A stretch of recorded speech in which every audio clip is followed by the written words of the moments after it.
Hello YouTube, ici Auricalco sur la chaîne Utopia Rainbow et on est parti aujourd'hui pour une petite séance un peu spéciale, totalement hors série de ce que je fais d'habitude. Déjà que je fais des trucs pour les noobs en ce moment plutôt que de faire à travers les cartes. Vous inquiétez pas, à travers les cartes, j'y pense, faut que j'y travaille, mais j'ai tellement de trucs encore à préparer, etc. entre mes lives, etc. J'arrive pas à avoir le temps, mais l'idée est toujours là. Vous inquiétez pas, un jour il y aura un nouvel épisode à travers les cartes Yu-Gi-Oh! Mais on n'est pas là pour ça aujourd'hui. On va être parti pour, comme j'ai dit, une petite séance spéciale et en mode à la wall again, donc en mode total impro. Déjà que j'improvise en ce moment, alors si en plus je décide de vraiment improviser à mort, là, j'ai aucune prépa, rien. C'est un peu normal parce que là, on va plutôt, enfin là, je vais plutôt vous parler d'anecdotes, de ma connaissance, du peu de connaissances que j'ai pour que sur la chaîne, on puisse parler d'un sujet qui pourrait intéresser beaucoup de la communauté, surtout la communauté compétitive. C'est bien sûr les préparations ou comment fonctionne un tournoi que je dirais de catégorie 2, qui sont généralement les WCQ régionaux. Ouais, on dit régionaux, hein, on s'en fout. Vous me corrigerez via les commentaires à tout moment. Donc voilà, les styles WCQ, YCS et WCQ nationaux, national. Enfin, bon, vous me corrigerez aussi. Hein. De toute façon, un cheval des chevaux, ça je le sais. Après, la base est là. Donc voilà, comment préparer ce genre de tournoi, comment ça s'organise, etc., etc. Donc il faut savoir que moi, à ma connaissance, j'ai à mon actif 3 WCQ type régional et un WCQ national. Donc le petit problème que je vais vous dire, c'est que je n'ai pas les connaissances nécessaires pour vous préparer à faire des tournois qui se situent loin de chez vous. Ce sera vraiment pour les WCQ qui sont à 20-30 km de chez vous, que vous pouvez aller en voiture, ou pour les plus jeunes, demander à vos parents ou un ami proche qui a l'accord des parents de pouvoir vous y emmener le temps d'une journée. Et oui, préparez-vous parce que ça peut durer un, voire plusieurs jours. Mais enfin, tout va dépendre de la taille et du nombre de joueurs qu'il y a dans le tournoi et du coup le nombre de rounds et s'il y a un top player après. Ça, j'en parlerai après.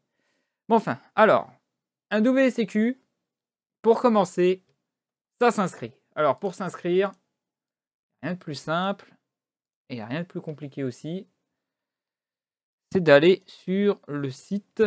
Alors, par contre, je ne sais plus du tout le site parce que moi, j'ai de la chance d'avoir des amis et mes amis me filent directement les liens. Donc là, je vais la faire en mode voilà, nickel. Je vais me mettre évidemment pour que vous voyez bien le changement de channel. Voilà, donc ça c'est le site yugiocard.com. Il est extrêmement important. Je parle bien sûr des WCQ et des YCS. Je ne parle pas des tournois que je dis catégorie 1 qui sont les tournois locaux dans lesquels vous devez vous renseigner dans votre boutique préférée s'ils font ce genre d'event ou pas. Les WCQ, donc les World Championship Qualifier, ou Qualification, je préfère mieux dire ça, sont généralement mises à jour continuellement sur ce site. Donc le site officiel évidemment. Donc logiquement, c'est dans les événements. On a du WCQ, de l'YCS, boutique de tournoi officiel, même vous en avez pas mal. Mais ce qui m'intéresse, c'est le TCG World Championship. Voilà, ça m'intéresse. Donc les championnats nationaux, d'ailleurs, ah bah tiens, on va pouvoir regarder. D'avril à juin 2019. Ah ouais, ça c'est les trucs 2019. Ah, c'est beau, hein. C'est beau. Européenne WCQ au mois de juillet, WCQ régional. On n'a pas encore le. Non, on n'a pas encore les nationaux, c'est prévu pour le mois de mars. C'est pour ça, on est au mois de février au moment où je tourne la vidéo. Mais pour ce qui est des qualifications régionales, voilà, ça... au moins ça me corrige, c'est bien. C'est cool. Donc, vous êtes sur le site, vous cliquez là-dessus. On vous parle de l'event, on vous parle des beaux tapis qui peuvent être distribués en fonction du tournoi en question. Et vous choisissez votre pays. Notamment, moi, j'habite en France, non pas en France, Guyane. Et donc là, vous avez toute la liste des boutiques, des lieux. Faites attention. Et pourquoi je vous parle de ça, c'est aussi, j'ai oublié de le dire, voilà, ça prouve que c'est de total impro. C'est incroyable, je le referai peut-être au propre. C'est pour l'événement qui aura lieu le 29 février, le 28 février. Ah, ils se sont plantés. C'est le 29, c'est le samedi 29 déjà, voilà, il y a une petite erreur. C'est le WCQ de Compiègne, qui est organisé par l'Entre-deux-Mondes. Et vous savoir que moi, j'ai participé au mois de octobre. Octobre. Même si on s'en fiche un petit peu. Hein. C'est bien de raconter sa vie. Il y a du Paris. On a Creil, voilà, la terre des mille jeux, ça c'est le WCQ de Creil. Vous le savez que c'est là où je fais régulièrement des tournois en local, avec tous mes potes, etc. et toute la team. Donc c'est pour ça que je dis ça. Hein. Je veux dire, Creil, c'est proche de chez moi et il n'y a pas trop à s'organiser. Par contre, ce que j'ai dû m'organiser un petit peu plus, c'est Taverny, qui est ici, voilà, qui avait lieu le 3 novembre 2019. Je pensais que c'était en octobre. Non, c'était des bons moments. Ça attendait 200 personnes. Il n'y a pas eu les 200 personnes, même si tout le monde était inscrit. Donc, une fois que vous avez choisi le tournoi en question, qui est proche de chez vous, soyez déjà sûr d'y aller. C'est le premier réflexe, c'est le truc le plus important, c'est est-ce que vous pouvez être disponible ou pas ce jour-là pour tel endroit. Je dis ça parce que rien que pour Taverny, par exemple, sur 200 personnes, il y avait au moins facilement 15 personnes qui n'étaient pas venues, même un peu plus. Hein. On n'était pas 200 personnes à la fin, et en plus de ça, il y avait ceux en file d'attente, dont je faisais partie, évidemment, qui ont fini par pouvoir être inscrits tellement il restait des places. Enfin bref, voilà, premier réflexe, un mois à l'avance, vérifiez si vous pouvez être disponible ce jour-là. Et un mois à l'avance, envoyez votre candidature, soit par numéro de téléphone, soit par mail, en oubliant évidemment, enfin en ne pas oubliant les premières données que les organisateurs vont vous demander, notamment votre nom. Bon, ça c'est facile, hein, un nom. Limite, vous sortez votre carte d'identité, c'est bon. Votre prénom, encore plus simple. Que tout le monde vous appelle par votre prénom, donc si vous ne savez pas quel est votre prénom, c'est que vous avez un petit problème. Mais bon, je vais pas me moquer. Mais un peu plus important, c'est... Alors, je suis désolé, moi j'ai une vieille version. Mais... Hop. Ça, c'est votre pièce d'identité pour Konami. Voilà, c'est équivalent d'une carte d'identité pour le jeu de cartes Yu-Gi-Oh! Vous devez toujours l'avoir avec vous, quoi qu'il advienne. Voilà, même si vous traînez dans la rue sans jouer à Yu-Gi-Oh! Ça, c'est votre Saint Graal. Hein. Vous ne devez pas la perdre, ça c'est très important parce que tout votre historique, toutes vos données, pas données du genre deck, etc., mais vos données sur vos suivis de tournois, etc., sont immortalisées sur le site via votre numéro de COSI qui est derrière avec le code barre. Je cache mon numéro. Vous voyez? D'ailleurs, vous pouvez constater que si je perds la carte, personne ne sait de qui il s'agit puisque... putain, on commence à voir le code. C'est pas bien. Donc je disais, voilà. Ça, c'est un petit truc que j'ai jamais fait parce qu'on est sur une carte en plastoc qui, lorsque tu frottes dessus, ça s'efface, ça fait dégueulasse. Donc, moi, j'aime pas écrire dessus, mais il y a toujours le nom et la date de naissance à mettre, donc nom, prénom sur la carte. Je sais qu'aujourd'hui, elle est un peu plus en rouge, mais voilà, ça, c'était une version qui date au moins de 2017 et peut-être même avant. Donc, je suis très content d'avoir cette version-là. Et elle ne me quitte quasiment jamais maintenant. C'est un peu comme j'ai dit, une carte d'identité. Donc voilà, ça c'est ce qui va vous être demandé pour votre préinscription. Ensuite, alors après ça dépend des personnes. Par exemple, là je parle justement du WCQ de Compiègne qui aura lieu fin février. Ils nous ont demandé de payer à l'avance. Mais généralement, un WCQ, ça se paye sur place. Généralement, c'est 20 €. Et une fois que vous avez payé vos 20 €, vous avez 5 boosters de la dernière extension en cours. Booster classique, hein, je parle des packs.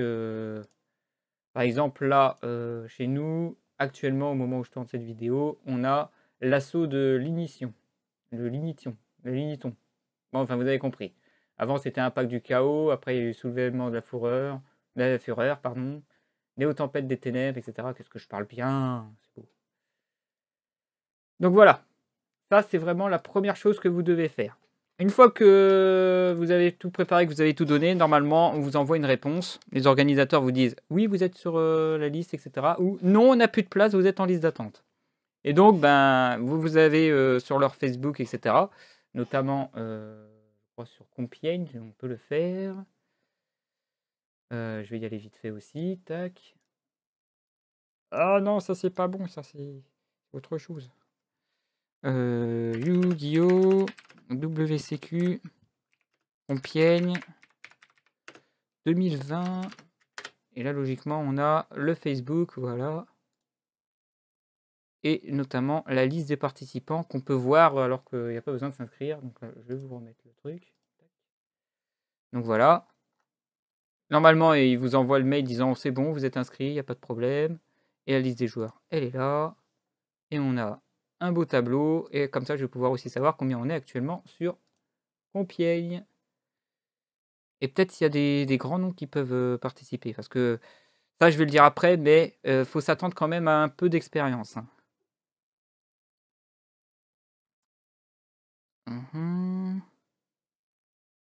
Alors évidemment, c'est pas votre pseudo, hein.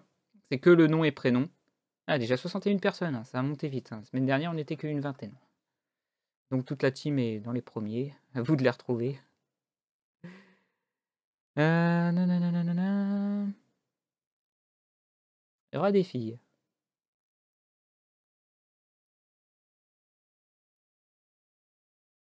Excusez-moi, je regarde vite fait. Hein. De toute façon, j'ai dit, je le fais en mode rien à péter. Donc voilà.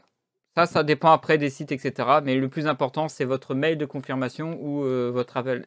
Peut-être qu'ils peuvent vous répondre aussi par appel, mais vaut mieux avoir un email, au moins vous avez une preuve écrite comme quoi vous êtes inscrit ou préinscrit en liste d'attente. Et s'il y a une liste d'attente, il y aura une autre liste qui va se compléter avec le plus de personnes possible. Là. Et le but de la liste d'attente, c'est que, deuxièmement, même si vous êtes inscrit à l'avance et que finalement, au dernier moment, vous ne serez pas là, prévenez les organisateurs. Par pitié, faites ça. C'est très important. Parce que comme j'ai dit à Taverny, le jour venu, il s'attendait à ce que tout le monde soit là. Les gens n'ont pas prévenu. Et si j'ai bien compris, alors après, on en a discuté le jour venu, mais ceux qui ne viennent pas le jour même risquent de grosses sanctions. Pardon. La sanction, ça peut aller jusqu'à ne plus pouvoir participer à des events de ce genre pendant un an. Donc plus de WCQ pendant un an, ça peut faire très très mal. Donc faites très attention. C'est la moindre des choses quand même de prévenir quand vous n'êtes pas là. C'est comme les rendez-vous pour les entretiens d'embauche, etc. Moi, en tant que RH, je sais ce que c'est d'avoir un rendez-vous, d'être prêt et le jour venu, ben, tu te tournes les pouces comme un débile en attendant la personne qui ne vient pas et qui t'a pas prévenu et du coup, tu perds ton temps alors que tu as d'autres choses à faire. Voilà, ça c'est... Franchement, et au contraire, si vous prévenez la personne en question que vous ne pouvez pas venir parce que vous avez prévu autre chose, etc., non seulement ils vous disent merci beaucoup, mais merci, mais à mort, quoi. C'est le merci tu me sauves la vie parce que si tu m'aurais pas prévenu, j'aurais pété un plomb. Ça fait bonne impression de dire que je suis désolé, je pourrais pas venir. Et donc là, ça s'organise mieux et du coup, ben, c'est plus agréable le jour de l'event. Enfin, le jour de votre rendez-vous, faites toujours ça. Ou si vous faites ça, faites-le aussi sur les tournois. Je comprends pas pourquoi en tournoi, vous le ferez pas. Donc voilà pour les prérequis d'inscription. Dit à la wall again comme d'habitude. Une fois que vous êtes inscrit, vous avez d'autres choses à faire. Et là, on va arriver vers une semaine avant le début de l'event. Après, vous êtes bien entraîné, n'oubliez pas. Alors, petit prérequis avant d'être sûr de vous inscrire aussi. Attendez-vous à du niveau. Surtout en début de saison. Là, on est au mois de février. Sauf s'il y a un autre event plus important. Parce que là, on est sur un WCQ régional que je vous ai montré. Si en parallèle, il y a un autre event encore avec plus d'enjeux, etc., ça devrait aller. Mais s'il n'y a pas d'autres events et qu'il n'y a que ça disponible pour le mois à venir, attendez-vous à affronter des joueurs pros. Des joueurs que vous voyez sur Club Yu-Gi-Oh! Dans les qualifs, que vous voyez dans des vidéos avec les Bendo Cards, parfois même vos youtubeurs préférés. Hein. Peut-être moi, peut-être Doc, ou peut-être un peu plus célèbre comme Lama Crasher, Dragon Blanc 57, Monster Reborn peut-être, je ne sais pas s'il en fait lui. Alex Yu-Gi-Oh! Enfin voilà, j'en passe, c'est des meilleurs. Donc voilà, attendez-vous à voir ce genre de personnes. Alors, les youtubeurs, c'est très rare. Les joueurs pros, ça arrive souvent. Je crois qu'il ne s'est pas passé un seul WCQ sans que j'ai croisé au moins un Bendo Card. Donc, si vous voulez croiser du Bendo Card, venez à ces events, même en tant que spectateur. Ils pourront vous échanger leurs connaissances, prendre des selfies, etc. C'est quand même agréable de les voir. C'est un immense honneur aussi. C'est encore plus un honneur de les affronter. Mais ça, j'en parlerai après. Donc, pour en revenir à ce que je disais, faut quand même vous préparer. Préparez-vous un bon deck que vous maîtrisez. Moi, je recommande pas de jouer... Enfin, si. Mais voilà, je suis pas le genre de personne qui force les personnes à jouer un deck en particulier.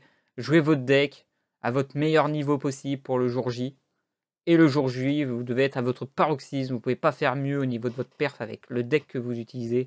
Vous avez une synergie parfaite, vous connaissez vos combos.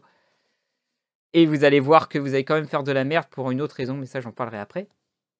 Donc voilà, moi je recommande de jouer votre deck. Même si, voilà, c'est là le problème, c'est que, comme j'ai dit, les gens, ils préfèrent jouer la méta. Si vous voulez pas jouer la méta, jouez pas la méta. Moi je joue pas la méta. Bon, je fais pas de perf, mais je joue pas la méta. Je crois que dans la team, il y a peut-être 2-3 personnes qui jouent la méta. Sauf qu'eux, ils ont un défaut, c'est qu'ils s'entraînent pas trop avec. Sauf là, actuellement, je crois que Doc, il part sur son dino. S'il le maîtrise bien, le jour venu, ça devrait aller. On a Nathan aussi. Nathan, le Benjamin, alors je sais pas s'il participe. Mais en tout cas, lui aussi, il joue Dino et actuellement assez fort, Dino dans la bêta actuelle. Après, il y a du Spiral. Il y a de l'Altargast qui peut revenir à la mode. Il y a du Subterror qui peut être assez trollesque, parce qu'on les voit pas venir et ils nous défoncent. Et on arrive bientôt au MR5, donc la méta va quand même évoluer. Donc, voilà, donc là on est quand même sur le format, mais ça je vais pas vous parler du format, etc. Et justement, prochain conseil, même si vous jouez un deck que vous maîtrisez à fond, il faut connaître la méta. Il faut connaître les decks qui seront joués, car c'est ça le but de la méta, c'est de connaître les decks les plus forts du moment pour pouvoir les contrer. Car ce sont des decks que vous allez voir le plus souvent en tournoi. C'est inéluctable, vous êtes obligé d'en affronter au moins un dans un WCQ, voire plusieurs. Surtout quand vous commencez à faire un win strike. Oui, on appelle ça un win strike. Hein. Oh, je suis désolé de mon langage assez bizarre aujourd'hui. Enfin bref. Toujours est-il, voilà, un bon deck que vous maîtrisez surtout et que vous connaissez la méta. Voilà tout ce que vous devez vous préparer avant la semaine qui précède le début de l'event. Une fois que vous avez enfin choisi votre deck, et ben, pour le jour J, il va falloir vous préparer, et ça c'est très très très important, parce que j'ai expliqué 2-3 anecdotes dessus. Donc quand vous avez décidé enfin de faire votre deck, que votre deck, voilà, celle-là c'est pas encore à jour, mais le jour WCQ, je pense que je vais peut-être partir sur Métaphys, voilà, petit spoil, ou peut-être que je vais changer au dernier moment, mais quand je pense que le deck sera prêt pour le WCQ, cette decklist, je vais devoir l'écrire sur un bout de papier. Alors, quel bout de papier? Et là, on va en revenir sur ça. En plus, je me suis pas mis en cam. Vous voyez que je prépare. Alors, moi, j'utilise OTK Expert pour ma decklist. Donc voilà, c'est ce qu'il faut préparer. Une semaine à l'avance, au moins, une decklist dans laquelle vous êtes sûr de venir avec les cartes aussi. Parce qu'il peut arriver que... Alors, faites attention. Prévoyez même un decklist de secours au cas où ça tourne mal. Parce qu'on sait ce qui se passe. Surtout quand vous venez avec des amis et que dit ah il me manque telle carte, il faut que machin me le prête. Et machin arrive et il oublie la carte et du coup ben, votre decklist n'est pas bonne. Donc prévoyez une, voire plusieurs decklists à l'avance. Et je le crie, à l'avance. Donc voilà comment ça va se présenter. Alors moi, comme j'ai dit, j'utilise OTK Expert. Il y a sur le site officiel une decklist, mais un minimum est recommandé. D'ailleurs, petite anecdote sur Club Yu-Gi-Oh! 2e avec Zulu, etc. Je crois qu'il a été dit que Gabriel, quand même top européen, était venu avec un ticket McDo dans lequel il a mis sa decklist. Alors, à première vue, ça peut être drôle, mais regardez ce qu'il devait quand même faire. On va imprimer la decklist. Donc, la decklist, toutes les decklists doivent au minimum comporter les caractéristiques suivantes. Pour commencer, votre nom et votre prénom. De préférence, nom-prénom d'une personne inscrite. Le numéro COSI, que je vous avais caché. Quel tournoi vous participez. La date du jour. Ça, vous ne le remplissez pas, c'est pour le jury. Mais toutes ces données-là sont obligatoires. Tout ça. Donc imaginez Gabriel avec son ticket McDo en train de remplir tout ça. Donc tournoi, moi, ce sera marqué WCQ Compiègne 2020. Mettez l'année, c'est jamais. Ensuite, vous devez faire une première liste de cartes pour votre main deck, qui sera divisée en monstres, magie et pièges. Alors parfois, ça peut être lié dans une même liste, mais vous devez toujours mettre d'abord les monstres, ensuite les magies, ensuite les pièges. Et vous mettez combien vous avez mis de telle carte. Donc là, par exemple, dans mes cartes monstres, j'ai 3 dragons réacteurs rouge ancien, un game ciel, un golem rouge ancien, etc., etc. Pareil pour les cartes magiques, pareil pour les cartes pièges. Faites très attention, l'orthographe est extrêmement importante là-dessus. Donc n'oubliez jamais, si vous hésitez sur l'écriture d'une carte, soit de la regarder, soit d'aller sur les sites en question pour trouver la version française si vous avez une version étrangère. J'en parlerai après pour les versions étrangères. Ensuite, vous devez faire une autre liste avec au final le total de cartes. Donc tant de cartes monstres, tant de cartes magiques, tant de cartes pièges qui doivent être compris entre 40 et 60 cartes. Donc ça, vous le savez, je ne vais pas me casser la binette pour expliquer combien il faut de cartes dans un deck. Ça, c'est les règles de base. On est là pour parler comment fonctionne un tournoi. Et autre chose que je vais dire entre parenthèses vite fait, toutes les cartes doivent être dans la banlist actuelle. C'est-à-dire qu'il y a des cartes que vous n'avez pas le droit de jouer. Ne mettez pas ces cartes-là sur votre decklist, elle ne sera pas bonne. Voilà, c'était la petite parenthèse, mais je pense que ça, vous le savez déjà, surtout ceux qui font des tournois en local, en avancé, non pas en traditionnel. Donc une fois que vous avez fait votre main deck, vous faites pareil avec votre side deck et votre extra deck. Alors là, peu importe l'ordre, l'extra deck peut être avant, le side deck après. Bon, sur OTK Expert, la feuille est présentée comme ça. Bon, là, il y a un petit souci de dispositif d'évacuation, évacuation forcée. Bon, là, il y a un double slash parce que cette carte a une double traduc. Mais tant qu'on arrive à lire de quelle carte il s'agit, ça va. Petit défaut d'OTK Expert. Et l'extra deck, tu vois, mousquetaire chasse-ciel, le type, il voit qui c'est, donc ça passe. Mais voilà. De toute façon, quand je présente ce genre de liste et que le type voit ça, il me poserait la question, je lui dis que j'ai un mousquetaire chasse-ciel. Ça, c'était un deck de l'époque, et c'était pour l'exemple. Généralement, je vérifie s'il n'y a pas un souci là-dessus. Surtout le dispositif, c'est un peu abusé au TK Expert. Alors comme vous pouvez constater, mon side il est pas bon, je suis à 9, je dois être à 15. L'extra deck, c'est 15 ou inférieur, mais ça va. Donc voilà, préparez au moins 15 cartes dans le side deck, même une de chaque. Il y a pile poil la place pour 15 emplacements du côté d'OTK Expert. Et comme vous pouvez le constater, j'ai rien à écrire. Et ça, c'est bien ça. Parce que moi et l'écriture, ça fait 2. Alors déjà, moi et l'orthographe, vous avez, à ma manière de parler, vous avez compris que j'ai un petit problème là-dessus. Alors si en plus, il faut que je l'écrive moi-même, c'est la merde. Donc merci au TK Expert de nous proposer ce genre de truc. Il y a eu un cas particulier où ils n'ont pas mis à jour la dernière extension, où je devais écrire juste une carte à main levée.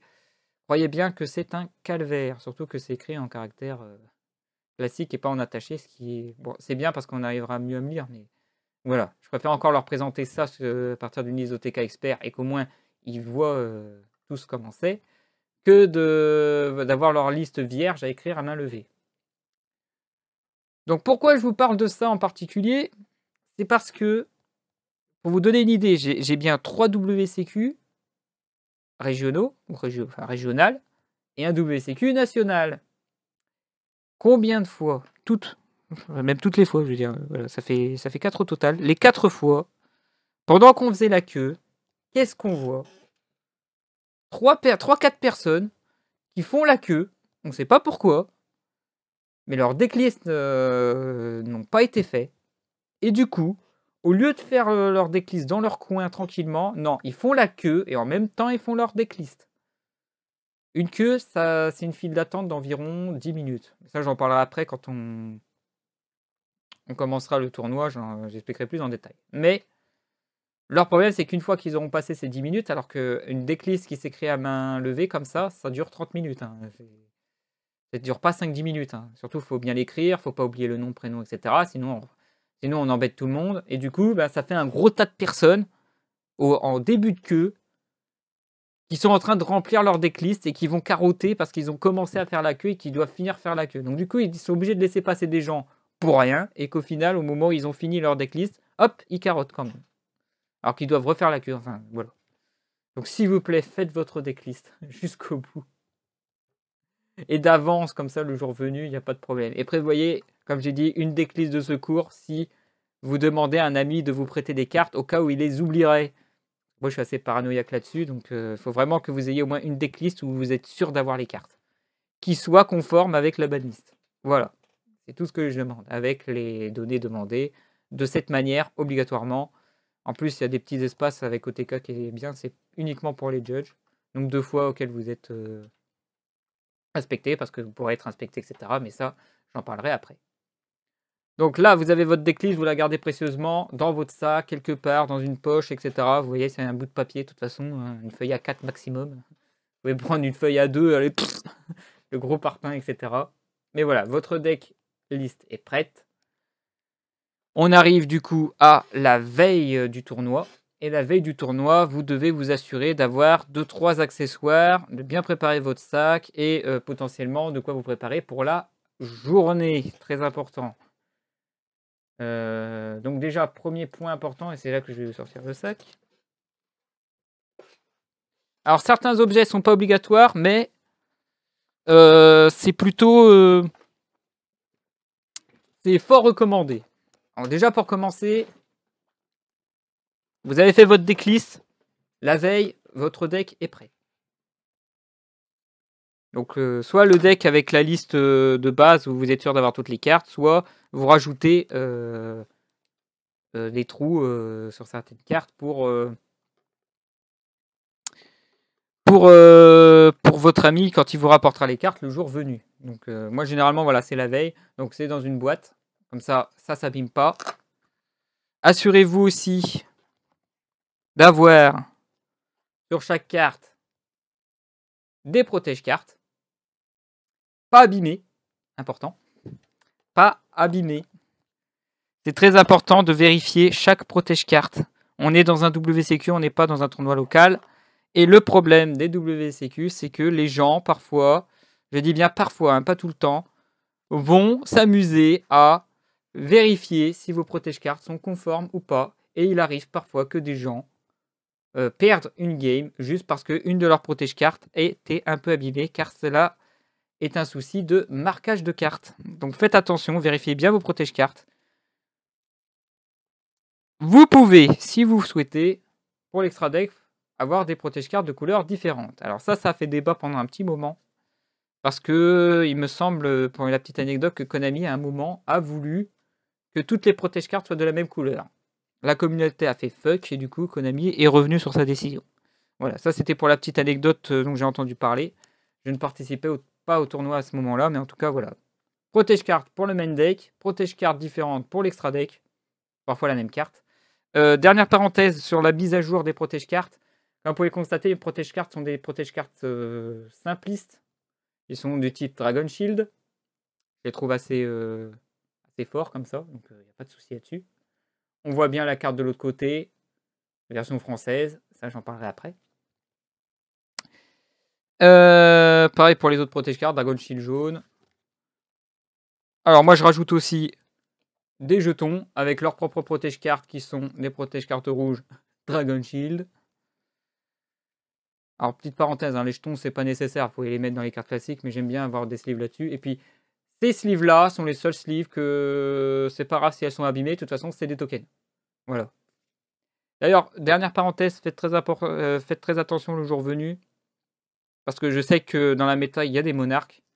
N'oubliez jamais en début de match-up, et ça je le rappellerai, combien de cartes l'adversaire a dans son extra deck. De temps en temps, posez la question, c'est très important. Parce qu'il y a des gens qui jouent monarque et qui cachent leurs jetons dans leur extra deck, ils le posent et il fait croire à l'adversaire qu'il a un extra alors qu'en fait il joue monarque. Et au moment où il joue ses monarques, il fait bah t'as un extra deck et là il montre, oh c'est des jetons.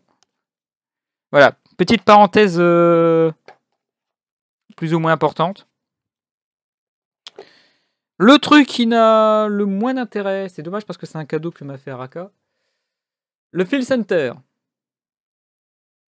Dans des circonstances correctes. Alors, le Field Center, comme les tokens, hein, vous pouvez les personnaliser autant que vous voulez. dans la limite du raisonnable. Hein, évidemment, on évite les gros boobs, etc. On est quand même sur un jeu qui est 8 ans et plus, donc n'oubliez pas qu'il y a des enfants qui jouent à ce jeu. Donc voilà pour la petite parenthèse. Donc le Field Center, ça c'est pratique pour le mettre au milieu du tapis pour dire que le centre est là et que du coup sur les côtés il y a l'extra. Et du coup on a notre échiquier de Yu-Gi-Oh! Du format MR4 et bientôt MR5. Alors qu'avant le Field Center ne servait pas à grand chose parce qu'il n'y avait que quelques cartes qui avaient des effets qui jouaient sur sa position. Alors que là c'est très important la position des cartes, surtout pour faire des links. Ensuite, vos cartes. Donc, comme je l'ai dit, voilà, vous avez vos cartes. Alors, ce sont des cartes au format TCG. Alors, TCG, c'est quoi? Parce que je suis obligé quand même d'en parler. Il y a des tournois qu'on dit de type TCG et des tournois de type OCG. Ça vient des cartes. Qui sont des cartes qui ont été créées soit pour le format, comme j'ai dit, TCG, soit OCG. Mais vous devez vous dire que dans certains pays, il y a des cartes qui sortent et que dans d'autres pays, non. C'est ça qu'on différencie le format OCG du TCG. Généralement, l'OCG, c'est tout ce qui est japonais, coréen, Chine, je crois que c'est à peu près ça. Et en fait, le pourquoi du comment, c'est que eux ont des cartes qui sortent bien avant nous et du coup, on sait déjà d'avance ce qu'il pourrait y avoir chez nous 2-3 mois après. Voilà, ça c'est la règle générale. Cas particulier, il existe des cartes exclusivement TCG et OCG. Un exemple récent, c'est les Time TF chez nous que le format japonais n'a pas. Alors que chez nous, alors dans notre format qui est autorisé, par exemple, si je veux participer là, fin février, au WCQ de Compiègne, vous pouvez ramener des cartes françaises, belges, hein, logiquement, tout ce qui est francophone, tout ce qui est anglais, italien, allemand, espagnol, et j'en passe. Généralement, c'est tout ce qui est format européen, Afrique, s'il y en a. Et nord-américain, sud-américain, bon, c'est espagnol, etc. Mais voilà, c'est à peu près tout ce format-là. Même canadien, hein, il y a des cartes canadiennes, notamment Légende du Dragon Blanc, on en a eu plein chez nous à un moment, des cartes canadiennes, tellement notre format était en rupture de stock. Donc voilà, toutes ces cartes-là sont autorisées, sachant que je parle d'un WCQ à Compiègne, donc format française. Si vous avez des cartes en anglaise, ça peut aller. Si vous avez une autre traduction, donc allemande, espagnole, italien, etc., sauf format OCG qui est interdit, vous n'avez pas le droit de ramener une carte coréenne ou japonaise pour le WCQ. Mais pour les autres formats, et je recommande aussi l'anglais, on ne sait jamais, n'oubliez jamais de ramener une traduction de chacune de vos cartes. Ça paraît bête comme ça, mais ça peut éviter des complications de type le type doit call le judge tous les 5 minutes parce qu'il ne comprend pas le format, il a peur que vous le charquez, entre guillemets, en lui disant qu'il fait tel effet alors qu'en fait c'est pas le cas, et du coup il va demander au judge est-ce qu'il m'a bien traduit, est-ce que c'est bien ça, et le judge va répondre oui, et après vous regardez de travers en vous disant toi tu aurais pu quand même ramener les cartes traduites en français. Donc là encore je recommande de partir sur les cartes d'OTK. OTK Expert possède quasiment toute la liste, qui est basée en plus sur Lotus Noir. Vous avez le petit Lotus sur la traduction et des effets, ça c'est chiant. Moi, petite parenthèse, c'est pour Dédale Métaphys, qui a une erreur de traduction, donc du coup je suis obligé de me ramener avec un Dédale Métaphys anglais si je joue mon Métaphys en WCQ. Et ça fait bien rire tous les autres membres de la team qui me voient avec un Dédale anglais pour traduire un Dédale français dans un tournoi français. Voilà, ça aussi, c'est fait. Donc n'oubliez pas, voilà, carte étrangère, traduction en français de préférence. Si la carte est en anglais, c'est pardonnable parce que, on va dire, on est quand même un peu bilingue, c'est un peu l'objectif depuis Sarkozy. Mais quand vous avez une carte en allemand, en espagnol, en italien, c'est ingérable et c'est très problématique si vous n'avez pas la traduc et qu'il est obligé de call judge tous les 5 minutes. Ensuite, donc, voilà tout ce qui est pour tout ce qui est des cartes, protège cartes, boîte. Ensuite, je ramène moi toujours. Alors, est-ce que vous savez ce que c'est? Bon, vous savez ce qu'il y a à l'intérieur, donc vous devez deviner ce que c'est. Ça paraît bête comme chou, mais ça fait son petit bonhomme. Donc, le tapis. D'ailleurs, je vais vous faire une petite parenthèse, je ne vous l'ai pas montré. Le fameux tapis H-Blossom. Ah ouais, j'ai craqué. C'est le seul tapis que j'ai acheté. Hein. Tous les tapis que vous avez vus, je les ai gagnés en sneak peek, mais là, je Blossom, j'ai craqué. Vous savez que j'ai un faible pour l'archétype Ghost Ogre. L'archétype Ghost Girl, pardon. Donc du coup, d'ailleurs, c'est la seule que je mets à l'endroit quand je le mets dans la boîte. Donc le support à tapis qui va avec. Ça, c'est de l'investissement. Et ça fait plaisir de voir deux tapis s'affronter avec parfois des tapis personnalisés. Hein. Vous pouvez même personnaliser votre tapis, ça c'est autorisé. Mais voilà, moi mon tapis, ce qui est important, c'est les cartes, les emplacements de cartes. Et je suis content parce que HBosom en possède. Mais il faut savoir qu'il y a des tapis comme par exemple les tapis que vous remportez en WCQ. Et notamment celui du CDF. Alors j'ai pas le tapis, mais j'ai le format miniature. Donc là, HBosom, elle a ses cases, mais vous pouvez vous retrouver parfois affronter un adversaire qui a un tapis comme ça et qui n'a pas d'emplacement. Et du coup, le Field Center est un peu plus important comme ça. Donc ça, voilà, ça c'est le format miniature qui est offert par tous les participants au championnat de France. On a eu de la chance parce que pendant un moment, on a eu peur parce que Jacques-Yves et toute l'organisation nous ont dit que c'était limité. Et on était arrivé dans les premiers du samedi alors qu'il n'en restait presque plus. Mais je crois que tout le monde a eu son petit tapis de souris. Voilà, c'était la petite anecdote là-dessus. Ensuite, bon, les classeurs avec les cartes à échanger, ça on s'en fout. Alors, dans la petite pochette, j'ai des dés. Beaucoup de dés, ça dépend. Au moins 2 dés. C'est très bien pour mettre des compteurs sur certaines cartes. Alors, il faut savoir que mon record du nombre de dés que j'ai utilisé à cause de mon métaphysique, c'est 9 dés, je crois. 9 dés en même temps pour marquer toutes mes cartes et marquer les cartes adverses parce que métaphyse, c'est pas un archétype qui est facile à retenir. Et du coup, heureusement d'ailleurs, parce que y en a qui peuvent refuser. Parce que c'est des effets, ça rajoute pas de compteur en fait. C'est juste de quoi marquer pour savoir quand est-ce que cette carte va être bannie, à quelle end phase, quel monstre adverse a perdu 500, 1000 points d'attaque par la métaphyse, combien Ragna a banni de métaphyse à son invocation pour le booster de 300 points d'attaque, 600 ou 200, enfin voilà. Donc toutes ces données, j'en ai besoin, c'est pour ça que j'ai autant de dés, c'est surtout pour mon métaphysique. Sinon, pour mes autres archétypes, il y a l'Irilusque avec pouvoir des gardiens, ça rajoute des compteurs. Mais sinon, voilà. C'est pour ça que j'ai autant de dés. Mais sinon, voilà. 2 dés. Et c'est aussi utile pour celui qui commence. Mais généralement, votre adversaire doit posséder des dés. Alors, si aucun de vous deux possède 2 dés, c'est que vous n'avez pas regardé ma vidéo. Ensuite, alors ça, c'est un peu plus important. En plus, j'ai encore les restes du tournoi de samedi dernier. Bloc-notes, stylo. C'est tout con. Mais c'est très important. Car, je précise pour ceux qui débutent, les applications sur téléphone, c'est bien, mais c'est interdit en WCQ. C'est interdit en YCS, c'est interdit au championnat d'Europe. Il n'y a que dans les tournois locaux que c'est autorisé. Parce qu'on est en tournoi de catégorie 1, et en catégorie 1, il y a pas mal de souplesse que vous n'avez pas. En WCQ, c'est tolérance zéro. Les téléphones, les smartphones sont interdits car c'est un moyen de communication. Donc, si vous voulez calculer vos PV, un bloc-notes, une calculatrice, je m'en sers pas. Ma calculatrice, c'est mon cerveau. Beaucoup des gens qui viennent de créer pour vous le dire. Il n'y a pas de problème. Tant que moi j'ai mon petit papier et mon stylo, je peux calculer les PV. Il m'arrive de faire des erreurs de calcul puisque je suis quand même un être humain. Mais généralement, ça choque que j'arrive à calculer assez rapidement. On n'a pas que ça à faire. Dernier petit accessoire, il me semble. Tout bête aussi. Une montre. Mais c'est surtout chronomètre. Ou timer. Vous avez aussi des petits gadgets qui s'appellent des timers. Alors moi j'en ai pas. Parce que je vois pas l'utilité quand tu as déjà par défaut un petit chrono comme ça. Donc l'objectif c'est de savoir parce qu'un round dure 40 minutes et du coup vous devez savoir. Parce que ça c'est un truc qui va être très important à gérer. C'est le temps de la partie. Et certains archétypes jouent sur le time.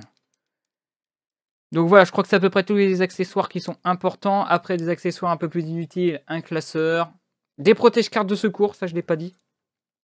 Ça c'est au cas où vos cartes seraient abîmées, parce que votre adversaire peut mal manipuler vos cartes, les abîmer.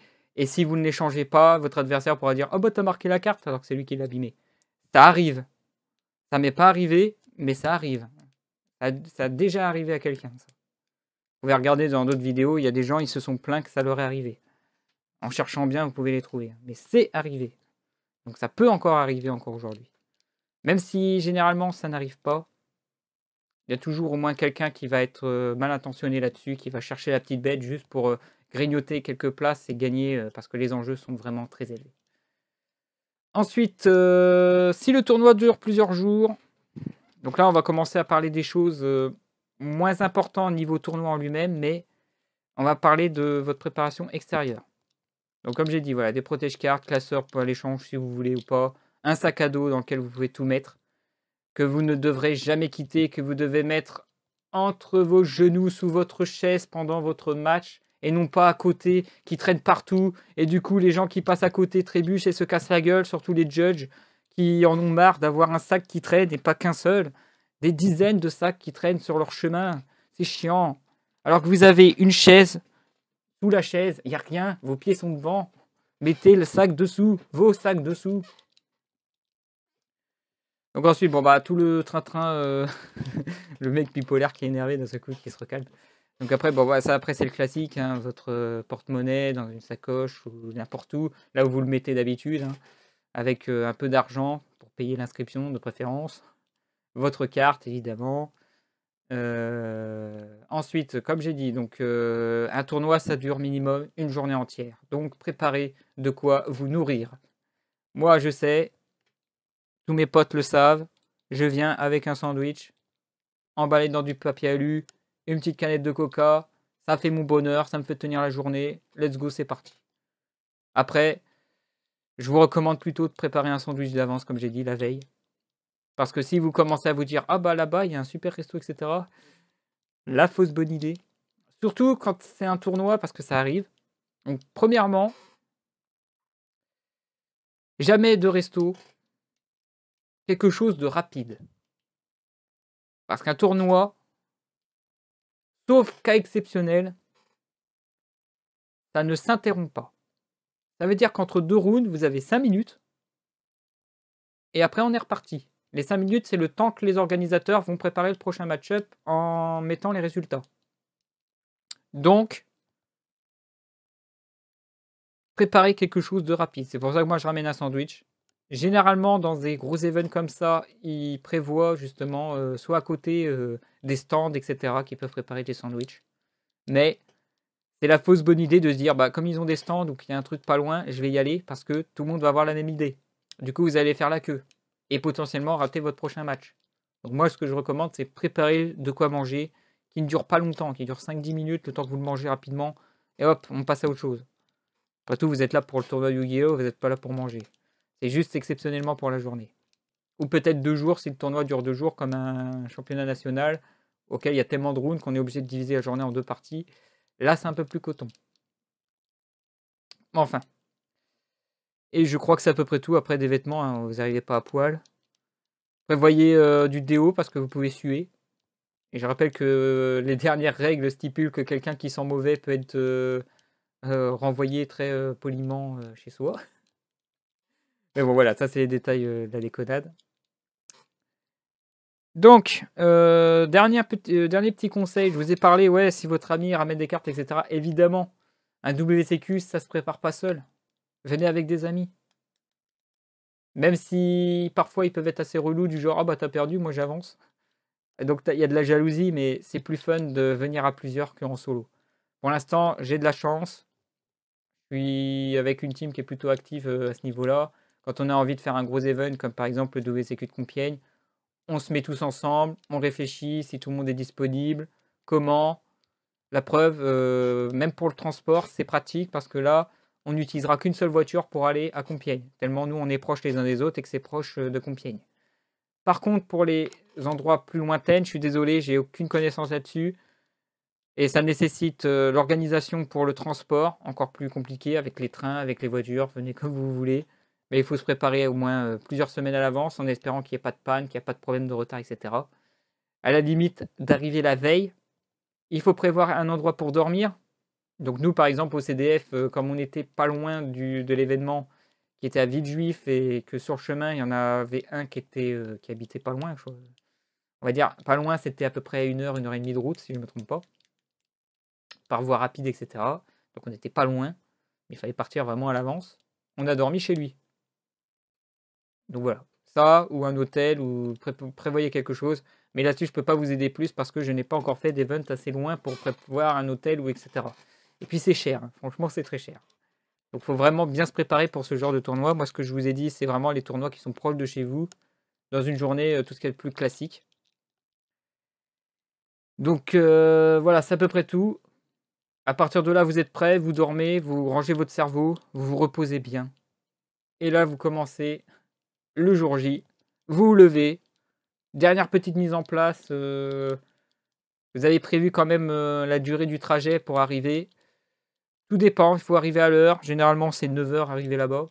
8h30, 9h. À 10h, toutes les inscriptions sont clos. À 10h30, le tournoi commence. En théorie. Donc déjà, pour commencer, quand vous arrivez, vous vous dites, j'arrive à l'avance. Sauf si vous arrivez vers 7-8 heures du matin. Vous arrivez vers 8h30, il y a déjà une grande queue. Les gens, ils sont chauds patates pour y aller. Donc, faites très attention là-dessus. Donc, vous faites la queue. Parfois, il y a une seule queue. Ça va être le cas, je crois, pour le WCQ de Compiègne, mais je suis pas sûr. Mais dans un championnat national tel que le CDF qui a eu lieu à Villejuif, on n'avait pas un, mais 3 queues. 3 files d'attente. Il fallait savoir la première lettre de votre nom de famille, si je ne me trompais pas, pour qu'on se mette dans l'ordre alphabétique. Enfin, dans l'ordre alphabétique, en fait, c'est tous les A à F, je crois. Enfin, je dis ça n'importe comment, mais voilà, de A à F. Fallait que tous ceux qui été de A à F fassent la queue à cet endroit, de F à truc, machin, et la troisième file qui était la cantoche, c'était jusqu'à Z. Et donc, bah, c'était le bordel et c'était déjà un problème d'organisation, mais au moins, vous avez votre decklist, tout est prêt, vous faites la queue, vous avez votre thune, vous avez votre decklist, vous avez vos cartes, votre ami vous les a ramenées ou pas. Comme j'ai dit, vous avez prévu une deuxième liste de secours avec au moins toutes les cartes que vous avez, quoi qu'il advienne. Vous arrivez directement sur le judge, le premier. Vous allez en avoir trois personnes. Généralement, ils sont 3. Le premier va vous taxer la thune. Non, pardon. Là, je dis de la merde. Non. Le premier va vérifier votre decklist. Vous lui mettez le decklist. Vous lui mettez aussi votre numéro COSI, mais ça, c'est surtout pour le deuxième. Il vérifie, il vous pose des questions s'il a un doute sur certaines cartes. Par exemple, ça arrive qu'il y a des gens qui font leur decklist et qui écrivent, par exemple, Typhon. Mais, alors moi j'ai eu le droit, c'est pour ça que je dis ça, hein, à Taverny. Quand j'ai présenté ma decklist et que, je vous montre, hein. Voilà, ça c'est Typhon. Le judge qui a vu ça sur la decklist m'a posé une simple question qui paraît toute bête et pourtant c'est très important, c'est est-ce qu'on parle bien du Typhon, la carte piège, ou de Typhon d'espace mystique? Donc si tu entends ça déjà par une question posée par un judge, c'est qu'il arrive qu'il y a des gens, ils marquent Typhon comme ça. Le Typhon. Et j'ai une autre anecdote. Je crois que c'était justement au championnat de France auquel les judges, pour lui faire plaisir, lui ont cherché une carte. Et en fait, il avait marqué dans sa decklist Ogre, pour parler de Ghost Ogre. Et en fait, il y a un judge qui discrètement nous avait dit excusez-moi, vous n'auriez pas un ogre géant de pierre qui traîne par là, là? Et, non, pourquoi? Moi, je traîne pas avec une carte pourrie comme ça. Et là, il nous a expliqué, ouais, en fait, le type, il a marqué dans sa decklist Ogre pour dire Ghost Ogre, mais il n'a pas de Ghost Ogre. Alors nous, on lui a dit, ouais, on va te dépanner en lui mettant un ogre géant de pierre. La decklist est valide, mais c'est pas la carte qui s'attendait, c'est bien fait pour ça. Donc comme je l'ai dit, marquez correctement vos cartes. Parce que vous pouvez vous faire carotter même par les judges. Il y a des judges qui sont mal intentionnés, mais ça, c'est bon enfant, franchement. Les judges sont vraiment en mode tolérance zéro et peuvent, si vous faites mal votre taf, ils peuvent vous défoncer comme ça. Et là encore, ils sont sympas parce que, ok, il n'avait pas de Ghost Ogre, il lui manquait, justement, peut-être par un ami qui lui a pas filé la carte et qui n'a pas écouté mon conseil de prévoir plusieurs listes au cas où il n'aurait pas Ghost Ogre. Et pour se venger, ils nous dit, ok, on va pas te disqualifier parce que tu es à 39, on va te chercher la 40e carte qui est l'ogre. Et ils lui ont remis une carte qui le priquerait à mort pour le CDF. Bon, je dis c'est bien fait pour lui, mais bon, c'est les judges qui décident après, hein. Et puis si quelqu'un lui aurait prêté un Ghost Ogre Entre-temps, ben voilà, il est content. Donc voilà, toujours, voilà, decklist prête et tout, ben vous, votre decklist est prête et vous allez voir, généralement, en bout de fil, tu as 3 trous du cul qui sont là avec leurs feuilles, en train d'écrire leurs cartes parce que leur decklist n'était pas prête et du coup, bah, ta queue, elle est dégueulasse à la fin. Donc voilà, premier juge, decklist. Il vous pose des questions, il vérifie la validité, si c'est dans la banlist actuelle, etc. Il vous dit c'est bon, généralement. Il faut vraiment être con pour mettre les mauvaises cartes. Ensuite, vous rencontrez un deuxième jury qui va vous taxer la thune et qui va vous inscrire officiellement sur le logiciel pour les résultats, etc. Donc là, c'est numéro aussi votre carte. Si vous n'avez pas votre carte, ben, c'est la merde. Il va vous donner une carte toute neuve et vous avez... vous pouvez avoir un nom de merde, un nom fictif, etc. Et vous avez aucun historique. Donc n'oubliez jamais votre carte. Ça m'est pas arrivé, mais n'oubliez jamais votre carte, on ne sait jamais. Et une fois que vous avez taxé, que le type vous a scanné votre code barre, généralement c'est le code barre qui est derrière qui est scanné. Et si ça marche pas, c'est comme à la caisse. Hein. Vous savez comment ça se passe les caissières dans un supermarché. Même principe, code barre ou tapez directement à l'ordi. Il passe à son voisin. Le voisin vous rend votre carte avec les 5 boosters de la dernière extension. Voilà. Donc comme j'ai dit, tournoi 20 €. Exceptionnellement pour le WCQ de Compiègne, c'est 22 € parce que en fait ça se passe pendant une convention et ils nous font payer la convention. Donc 22 €. Mais au moins, dimanche qui suit le tournoi, je peux retourner à la convention gratuitement, vu que j'ai payé mes 2 €. Voilà, c'est les avantages. Après, les inconvénients, bah, j'ai venu juste pour Yu-Gi-Oh! Et ça me coûte cher. Juste prier qu'il y a Bernard Minet le samedi, ça serait bien. Il vient le dimanche. Peut-être à la place de là où on aura fait le tournoi, je sais pas. Bon, enfin bref, bon, on va venir. Voilà, vous êtes inscrit, vous pouvez vous installer sur une des tables, discuter avec vos potes si vous êtes venu avec des potes, dire ce qui va pas. Si vous êtes en liste d'attente, eh ben, vous pouvez entrer directement, vous n'allez pas faire la queue. Oui, ça c'est le cauchemar des listes d'attente. C'est pour ça que j'ai dit 1 mois d'avance, inscrivez-vous. 1 mois à l'avance, même plusieurs mois. Quand c'est même le CDF, vous prévoyez dès le moment où ils l'ont annoncé, parce que sinon vous allez être en liste d'attente et c'est un cauchemar parce que tous les jours vous devez vérifier si est-ce que je suis inscrit. Non. Et ça m'est arrivé à Taverny, j'étais pas le seul. Il y avait Guy Marron qui était aussi en liste d'attente. Mais par chance, voilà, on a attendu et une fois que toutes les inscriptions de base ont été passées et qu'ils ont suffisamment attendu, tous ceux en liste d'attente pouvaient s'inscrire. Alors ce que j'ai trouvé un peu dégueulasse, c'est que c'était dans l'ordre de ceux qui faisaient la queue après derrière. Donc du coup, moi qui étais deuxième en liste d'attente, je me suis fait presque carotte. Par chance, il y avait largement la place pour inscrire tous les préinscrits en liste d'attente. Voilà, pour la petite parenthèse. Mais bon, on va admettre que vous êtes inscrit, que tout s'est bien passé.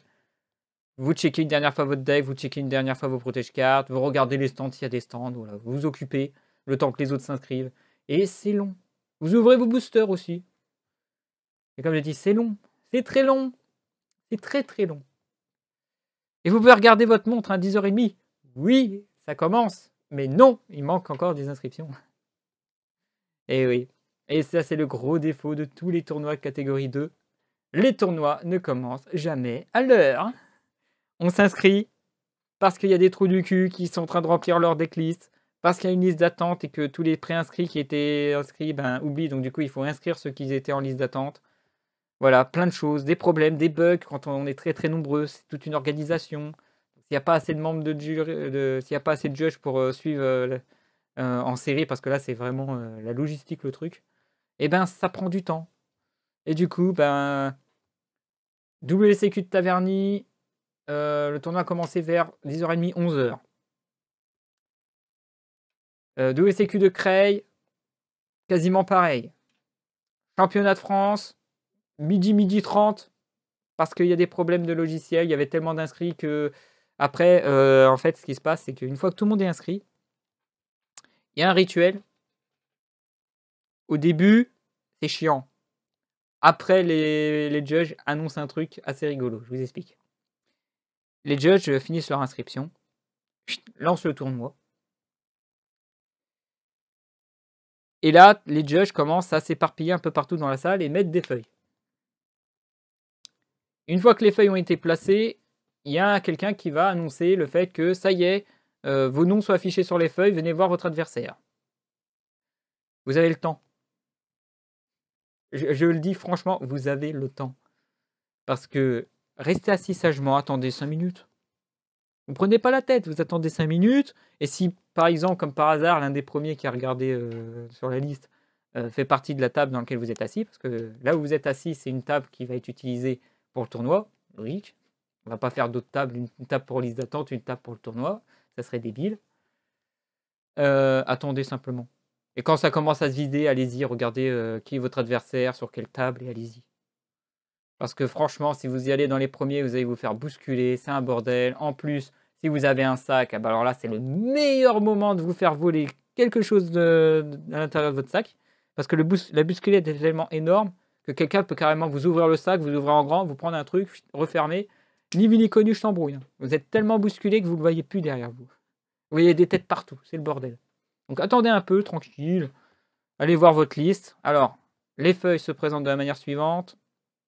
Généralement, c'est votre nom et votre prénom qui sont mis en avant. Je dis bien généralement. Si vous avez mis un pseudo, c'est votre pseudo. Tout dépend de ce que vous avez mis sur le site lorsque vous avez inscrit votre carte. Et donc, c'est par ordre alphabétique à gauche. Parce qu'à droite, c'est votre adversaire. Et tout au bout, à droite, généralement, c'est le numéro de table dans lequel vous êtes affilié. Donc, quand vous avez trouvé votre nom, vous regardez le nom et le prénom de votre adversaire, surtout le prénom, et votre numéro de table. Comme ça, quand vous arriverez à votre numéro de table, vous dites toujours « Est-ce que c'est toi ?» Enfin, pas « Est-ce que c'est toi hein, ?» mais vous dites « Est-ce que c'est le prénom que vous avez vu sur la feuille ?» Parce qu'il peut arriver que ou vous ou votre adversaire se trompe de ligne, et du coup se trompe de table. Ça arrive. Donc voilà. Une fois que vous avez choisi sur votre feuille, regardez bien si c'est bien votre bonne table et si c'est bien votre bon adversaire. Salut monsieur Chouf, c'est quoi un découribo? Bah, c'est des petits boules de poils que tu défausses et après tu les réinvoques pour faire des gros links et tu défonces l'adversaire. Dans le format actuel. Voilà. Donc après ça reste tranquille, on est sur des matchs que vous connaissez en tournoi local. Donc vous activez votre monde, vous mettez tous vos accessoires, votre deck, paf, vous faites un match classique et là vous pouvez faire votre tournoi tranquillement. Jusqu'à ce que, une fois que, enfin, cas particulier le premier round, il y a le type qui va vous dire bienvenue, merci d'être venu, on est tant de personnes, il y aura tel lot pour tant de places. Voilà. C'est le blabla quotidien qui fait que le tournoi commence quand même en retard. Et après, il annonce c'est parti pour 40 minutes et là, vous commencez votre match. Après, ça reste un tournoi tout ce qui est plus classique. Et petite parenthèse, notre annonceur nous dit, et ça, c'est vrai qu'il y a beaucoup de personnes qui l'oublient, mais moi, c'est normal, je ne peux pas le faire. On a vu que c'était le bordel quand vous faisiez la queue comme des débiles au niveau des feuilles. Enfin, ils le disent plus poliment. Vous savez que vous avez une application sur votre téléphone pour savoir d'avance qui est votre adversaire au lieu de faire la queue comme un débile devant la feuille. Et donc, à partir du deuxième round, ça va déjà un peu mieux. Tu as un groupe qui a l'application et qui a un bon smartphone et une bonne connexion pour y aller. Et tu as ceux qui ont soit un téléphone de merde, ce qui est mon cas, soit qui n'ont pas une bonne co, soit qui ne veulent pas mettre l'application et qui font la queue sur les feuilles. Donc voilà. Et après, le tournoi avance, comme j'ai dit. Alors, tout va dépendre. On est généralement sur 8 rounds pour un WCQ. Et une fois les 8 rounds, ça dépend de l'heure. Et ça dépend combien de temps les judges ont organisé le tournoi. Si le tournoi dure qu'une seule journée et qu'ils voient que vers 18h30, 19h, les 8 rounds sont terminés, soit ils vont le faire, soit ils vont pas le faire, à savoir le top. À Taverny, c'est pas arrivé. Donc du coup, on a fini par avoir un classement final. C'était juste un tournoi genre Ligue. Et il n'y a pas eu de top 8, de top 4. Donc c'est un tournoi après à élimination directe. Ah oui, petite parenthèse pour ceux qui viennent de rejoindre. Je suis en train d'enregistrer une vidéo en même temps. Donc il n'y a pas de problème là-dessus. Sur comment fonctionne un tournoi et ce qu'il faut faire pour passer un bon moment pendant ce genre de tournoi. En préparation d'un tournoi que moi je vais participer avec ma team qui est le WCQ de Compiègne. Voilà. T'inquiète pas, Smimzou, même si t'as envoyé le message, je t'ai vu, hein, t'inquiète pas. Je pourrais t'en parler vite fait après. Donc, en plus, voilà, tu fais un podcast? Non. Non, c'est juste un truc tranquille. J'en étais où? Donc voilà, vous faites votre tournoi. À la fin du tournoi, vous voyez au fur et à mesure, donc là, c'est un classique, hein, plus votre table est petite, plus vous savez que vous avez fait des victoires. Au point que si vous êtes dans les tables 1, 2 et 3, bah, vous êtes dans le top. Et si vous êtes dans les tables 65, 66, ça commence à avoir un score de merde, hein, j'ai envie de dire. Mais bon, le plus important, c'est de participer. Vous allez faire connaissance avec plein de personnes que vous n'avez jamais vues, que vous n'avez que l'occasion de voir que dans ce genre de tournoi. Avec de la chance, vous allez peut-être même croiser des joueurs pros et des youtubeurs, parce que c'est vraiment ce genre de tournoi où vous avez des chances de les rencontrer. Tournoi local, ça dépend s'il y a des habitués qui aiment bien faire quelques tournois locaux à cet endroit, parce que c'est à côté. Ça arrive. À Creil, c'est arrivé. Et ça arrive encore aujourd'hui. Mais voilà, dans les WCQ, c'est là où vous avez le plus de chances de voir peut-être votre joueur préféré en mode compétitif. Généralement, un Bendo Kart qui traîne par là. Un champion d'Europe qui peut passer par là. Un ancien champion qui passait par là. Un grand youtubeur, comme j'ai dit, qui passait par là. C'est un peu plus rare les youtubeurs. Vous avez plus de chances de croiser un joueur pro qui est top FR que un youtubeur. Parfois, vous avez les deux. Au CDF, par exemple, là, vous avez tout. Là, vous avez tout le monde. Par contre, c'est dur de les déranger. Un, parce que tu n'oses pas trop. Et deux, parce qu'il y a d'autres personnes qui veulent aussi prendre une photo, etc. Un petit autographe, etc. Enfin, bref. Donc voilà, je crois que j'ai à peu près fait le tour de tout ce qu'il faut, le b.a.-ba de comment préparer et comment s'organiser pour les tournois. Je pense que je vais faire une deuxième partie parce que c'est un peu long sur comment fonctionne un match-up, comment il faut faire attention aux pièges que vous pouvez avoir pendant un match-up, parce que j'en ai dit la plupart, comme par exemple les cartes qui sont abîmées, etc. Ça peut arriver, le marquage des cartes, ça peut arriver, et généralement c'est l'adversaire qui vous les abîme. Mais ça, ce sera un petit spoil peut-être pour la semaine prochaine. Voilà. Si vous avez aimé cette vidéo, n'hésitez pas à mettre un petit pouce bleu. N'hésitez pas à vous abonner à la chaîne Utopia Rainbow. Je parle notamment à ceux qui viennent de rejoindre en live, puisque je rappelle que je suis en live.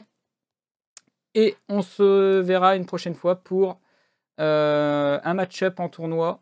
Les pièges qu'il faut éviter. Pour éviter de vous prendre des warnings, de vous prendre des disqualifications, etc. Parce que, et je peux vous dire que ça m'est arrivé 2 fois. Donc là, je vous raconterai tout ça la semaine prochaine. Voilà, sur ce, moi je vous dis tchuss les gens.